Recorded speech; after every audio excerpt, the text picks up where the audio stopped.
Christmas tradition. Yes, it's been passed down forever from my Nana to Grandma, and hopefully my mom learns it and then I learn it. So let's get started. Okay, so the first thing we have to have is yeast. A half a cup of warm water. We're going to actually be making a total of 8 tea rings. We'll make 4 tea rings. So you're going to watch us make the dough for 4 of the tea rings, but we're going to prepare the yeast for all 8 of them. So it's Fleischmann's active dry yeast. I don't really think the brand matters, but it does need to be active dry yeast. You put a package in each bowl. And then when Reese gets the water warm, we're going to put a half a cup of warm water in each one. And we also put a teaspoon of sugar in each of these as well. So we make these ahead of time and let them sit so that they are preparing to be put into the dough once the rest of the dough is put together. This is what is going to make our bread rise. So very, very important that we do have the yeast in each of our dough mixtures. Okay, and then we just set these aside. These just sort of sit and wait, and as it's later, since these are kind of bigger bowls, then we have to tilt them, but they get kind of look like they're growing, which I guess technically they are. So 2 cups of cold milk into each. That's a full cup, right? Mm-hmm. Honey, hold it still. There we go. Or we'll have too much milk. Okay, put that in. You may have to go, honey, you gotta make sure it's not pouring in before we make sure that it's filled up. Come over here, not hold it straight so it doesn't dump in until we get it filled up. Look at all that sugar she has, guys. Hold it over the bowl, honey. Yeah, so dump that in. And you want a teaspoon of salt in each one. So just, you have your teaspoon. Yeah, just go ahead and fill this part. Make it level. We don't tons of salt. Whoa, how do I open this? Oh, thank you. So you do want to be sure that you don't put, it's better to have less than too much. So just fill that up and then dump it in. That's fine. And now put that, do the same thing over here. Guys, I'm focusing really hard. Yeah, because we don't want salty tea rings. But perfect. Okay, now we need 4 eggs. Oops, very nice. Look like a pro there. Don't want to get any of the shells inside. No, don't really need the shells. Oh my gosh. That scared me. Oh well, gosh. It was a big hunk of shell. Cooking with Reese, I promise I'm not that bad at cracking eggs. I'm actually pretty good at it. Yeah. She only got half of the shell of 1 egg in, so that's pretty good. Just put the whole pork in and go like this. Never done this before. How do you go so fast? I'm old. Okay. Dump it in. Whoa. How? Remember they go in here, don't put it back on the other pan. Okay.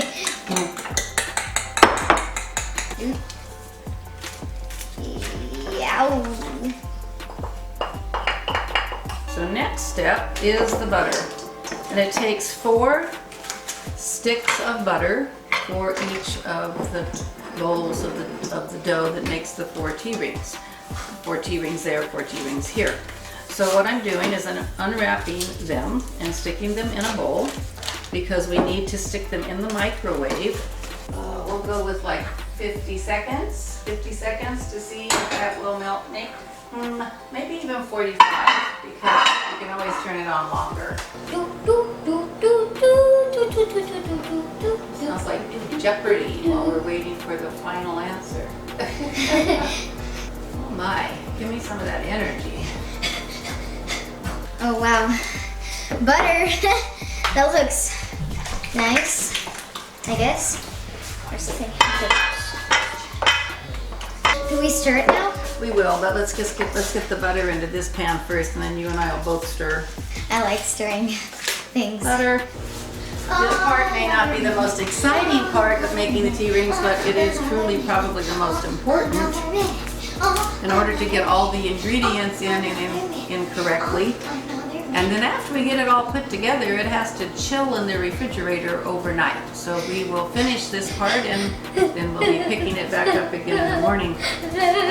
Remember I said that the yeast will start, I don't know if you guys can see, but it's starting to like rise. Whoa, whoa, whoa, look at that!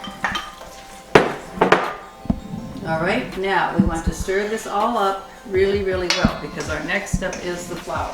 Honey, yeah, you're going kind of fast. You want to really get to the bottom where you're feeling the sugar, and then maybe go back and forth like this so that we're getting the sugar and everything. My butter's not like going in. That's all right, it will. So now we have to put 8 cups of flour into each one.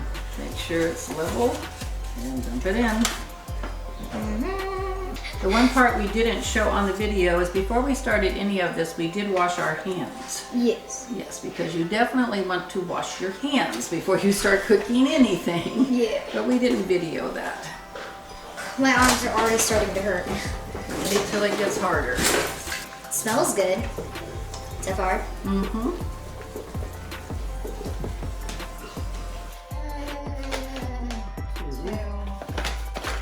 Okay, be careful because you're going to start sloshing. Build those muscles, honey. This is why I don't do these kind of things by myself. I need a lot of help. A lot of help. Look at me. I'm going to be worse tomorrow. The flour lady. I'm the flour lady. That's like in my... I don't remember how many I've put in. Oh no. I'm positive it's not one too less, but it's either correct or one too many. Look at mine, Grandma. You're getting there. I'm just getting ready to get started. Over top of the dough, push it down on all the sides around the dough so that it is like this. Whoa. And then it's going to go into the refrigerator and sit in the refrigerator For overnight. 24 hours. Because, well, not 24 hours. It needs to sit for at least 8. And then we will start actually putting together the actual tea rings tomorrow. Well, this is a big mess. Looks like we have to clean it up. Definitely not the most fun part, but necessary. So sadly, guys, we did lose audio at the second half when we're actually making the tea rings because we had a little bit of technical difficulties, but we learned from it and we're not going to let it happen again. But I'm just going to explain what happens here. Okay, so my grandma is cutting up the tea ring batter into 4 sections and taking it out. We need to cover the table in flour so that it doesn't stick to it. And then we need to cover our hands in flour as well and take out the batter and put it onto the surface wherever you're doing the tea ring. And you're going to need a rolling pin to roll out the batter. And as you see here, we're just kneading the batter, and you're just gonna wanna do this a couple times. And then you're going to start putting it in with both hands. You're gonna start doing it with both hands until it looks like a big line. Now you're gonna wanna cover your rolling pin in flour and then get to rolling. Also, you're going to want to roll the shape into a big rectangle. It doesn't have to be perfect. It's not supposed to be perfect. As you see, I am struggling a bit. And then you're going to want to take a plastic bag and scoop out butter. Yeah, I couldn't open it. It was really weird.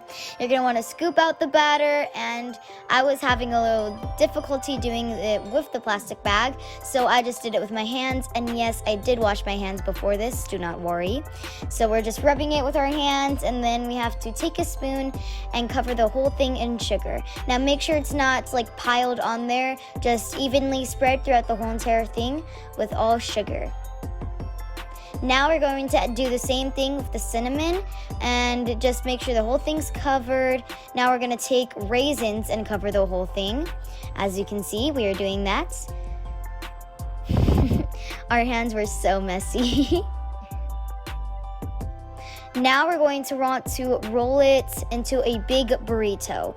Take your time doing this, make sure not to rush. And if it does get stuck to the surface that you're doing it, just like take your finger and scoop it. But you're going to want to roll it to where you can see the crease. Before putting it into the pan, you're gonna want to take water and seal the little crease that the T-ring has. Now we put it in the basket like that, and you're gonna want to make sure that the ends are touching each other, and then you're gonna want to seal those with water. You want to cut halfway through the T-ring all the way around the T-ring. As you can see that we are doing it here. Then once you've done that, you're going to want to take it with your finger and your thumb and put your fingers on it and twist it towards you. Then they sit and we let them rise before they go into the oven. And they are starting to rise, but they haven't risen enough. If I had put the proper amount of yeast in, there probably would be. This one in particular is looking like it's starting to rise. And then these are rising. Yeah, they are actually. They are rising. Good, actually. They're okay. You're going to be okay. They'll rise more too when they're in the oven. So we started making these T-rings at 11 o'clock this morning, and it is now 6:40, and we're ready to bake them. They have been sitting and rising all day, and they are ready now.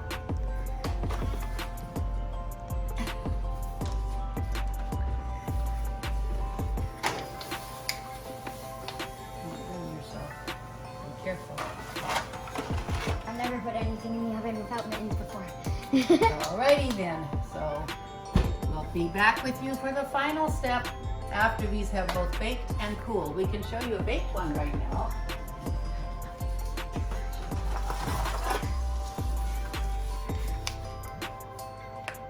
But we still need to put the glaze on, so we have to wait for them to cool, and then they will be finished.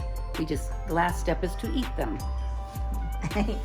Yay! You're hearing yay from the mom behind the camera. There's still a lot of flour on them though. Okay, yours looks good. You don't need probably to put any more than that. I would still maybe go in the middle and scoop a little bit of it out, but it's okay for it to be in there too. And then just put it around on the edges. That's perfect, Reese. So Reese now has completely completed glazing a T-ring. And this is what we will do to The rest of I will do this one, and we still have 6 more to go. And then all that's left to do is to put some saran wrap on it or somehow cover it. And if you're giving it as a gift, you might want to put a bow on top of the saran wrap or plastic cover you have for the top. These particular ones are going to stay here, and Reese's family is going to eat them. Probably be gone in 2 days. I'm just kidding. And so, No, that's actually pretty true. so basically, Reese, you have something to say to sign off, because this is, until next year, we do not do this again. So what do you want to say? Okay guys, so I hope you enjoyed this video. Sorry for the technical difficulties, and I'll see you guys next time. But before we go, make sure to like, subscribe, and turn on those post notifications to be notified every time I post a new video. Bye guys! This right here is delicious.